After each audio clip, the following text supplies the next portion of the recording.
Só que os caras não chutam. E só chutam se tiver todas as condições adequadas. Isso não acontece toda hora. Isso é raro. E são profissionais. Criar um espaço para o chute de média distância. Então vamos trabalhar para criar esse espaço. No final de semana houve um clássico no Maracanã entre Fluminense e Vasco. Final do jogo, a bola sobrou para o Guga, que não é. O Guga ele é lateral direito, mas só tem isso em comum com o Nelinho, que foi o maior chutador para mim da história do futebol em todos os tempos.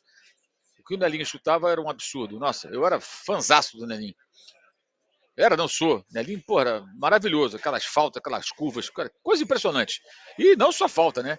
Escanteio que ele batia na cabeça dos caras, a bola saía, fazendo curva, gol de cabeça, e virada de jogo, batia na bola de uma maneira absurda o Nelinho.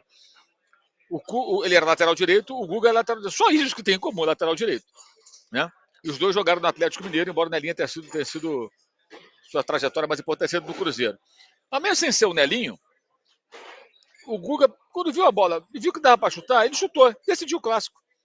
Na hora eu pensei, fosse jogador do Flamengo, ia pegar essa bola, tocar do lado, voltar e tal, para entrar na área para chutar no gol. Esse é o ponto. No jogo de futebol, gente, por mais organizada que seja a defesa, oportunidade para o remate aparece. Elas aparecem. Elas surgem. E o Flamengo tenta muito pouco. O Gerson é o caso mais escandaloso. Aliás, cabeceou uma bola em cima do goleiro. Cara, cabeceou sozinho. Sozinho. Ele é grande, é alto. Porra, tira do goleiro. Se o goleiro faz uma grande defesa, tá, pô, o cara cabeceou em cima do goleiro. A dificuldade que foi queimar roupa, mas, cara, tira do goleiro. Cabeçada, cara, que eu tô sozinho. Eu falei, pô, não é possível, cara. Tem chance de chutar, não chuta. E o Arrascaeta, de dentro da área, só quer fazer gol agora com tacadinha de sinuca. Teve uma bola que ele pegou no segundo tempo, cara, chuta pro gol. Aí tenta aquele toquinho, mergulhando, cavando o pênalti, está fora do primeiro jogo da próxima fase. Ridícula aquela tentativa de. Acha que a arbitragem brasileira, que deu um pênalti inexistente, os dois para mim não foram mal marcados. Aliás, do pênalti do Palmeiras, o Falso 9 fez lá uma postagem que mostra realmente a bola batendo na perna ainda do Varela antes de bater no braço. Os dois pênaltis mal marcados no final de semana. O Arrascaeta gostou e se jogou e ainda tomou um cartão. Foi a segunda tentativa dele, né? Ele já tinha caído Sim. antes, o juiz tinha dado uma advertida nele. Ele vai e cai de novo. De novo. Quer dizer, o time não chuta, a oportunidade para chutar, ela aparece, cara. Ela surge. Só que os caras não chutam. E só chutam se tiver todas as condições adequadas. Isso não acontece toda hora. Isso é raro. E são profissionais. Criar um espaço para o chute de média distância. Então vamos trabalhar para criar esse espaço. Trocar passe, posicionar o jogador, buscar uma zona do campo onde você tem uma possibilidade de arremate.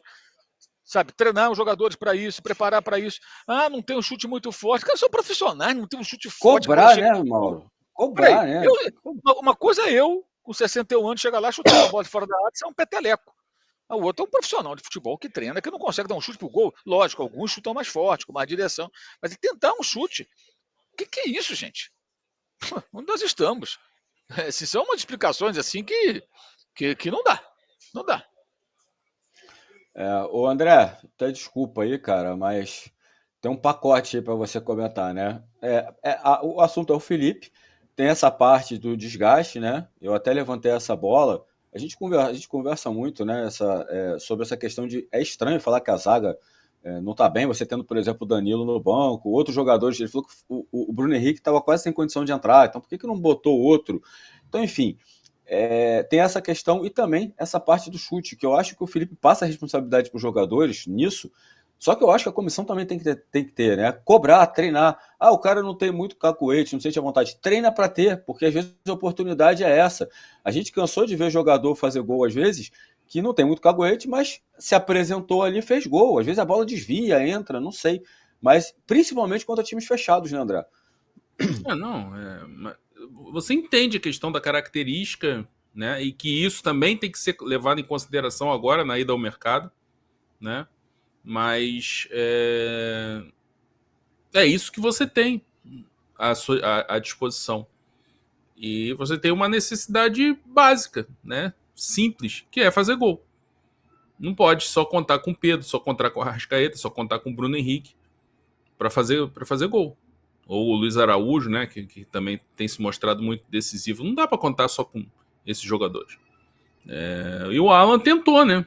Mas você via que era uma iniciativa pessoal, né? do Alan. Agora, é aquilo, daí a ser bem sucedido vai uma distância, porque realmente ele tem um gol na carreira, né? Então, assim, a chance disso dar certo não é muito grande, mas pelo menos ele tentou. Se outros tentarem, a chance aumenta, né? E, enfim, o Felipe Luiz, assim, a impressão que dá é que ele ficou um pouco. A gente temia que ele se tornasse refém dos jogadores no início do trabalho, porque ele estava começando, tinha jogado com esses jogadores e tal, e ali ele conseguiu ter uma certa autoridade, mas aí as conquistas que vieram fizeram com que ele começasse a ter umas ideias meio cristalizadas e escolhas assim muito fixas. Não, ganhei com esse modelo de jogo, então é esse modelo de jogo. Ganhei com esses jogadores, então são esses jogadores. E tá parecendo Dorival, né? Então, nesse ponto, realmente ele tinha que rever a sua visão sobre o elenco. Mas eu acho também que tem muita coisa ali que é só para fora. Porque ele sempre fala, tem jogador chegando e jogador saindo. Ele tá sempre falando isso. Né? Já teve uma informação de bastidor dizendo que alguns jogadores não ficaram satisfeitos e tal, com ele falando sobre saídas e tal, que parece que o jogador que não está tendo oportunidade tá de saída do clube. Sabe como é que é, né? Ali no Flamengo, muitas vezes o jogador, tipo Pablo, né? Se encosta. Tudo bem, não vou diminuir o meu salário, podem vir as propostas, mas se for abaixo do que eu ganho, eu não vou. E vou ficando. Né? Então tem todas essas questões. O Flamengo não é fácil de administrar. Né? Mas o Felipe Luiz dá essa impressão de que tá um pouco assim, abraçado ao que deu certo, só que o adversário estuda, o adversário analisa, o adversário busca antídotos e ele tem que tentar encontrar. E só uma observação sobre essa questão que o Mauro falou, mas tá certo em relação às soluções que o Felipe Luiz encontrou contra o São Paulo, contra o Corinthians, contra o Palmeiras, mas você veja que são sempre soluções defensivas.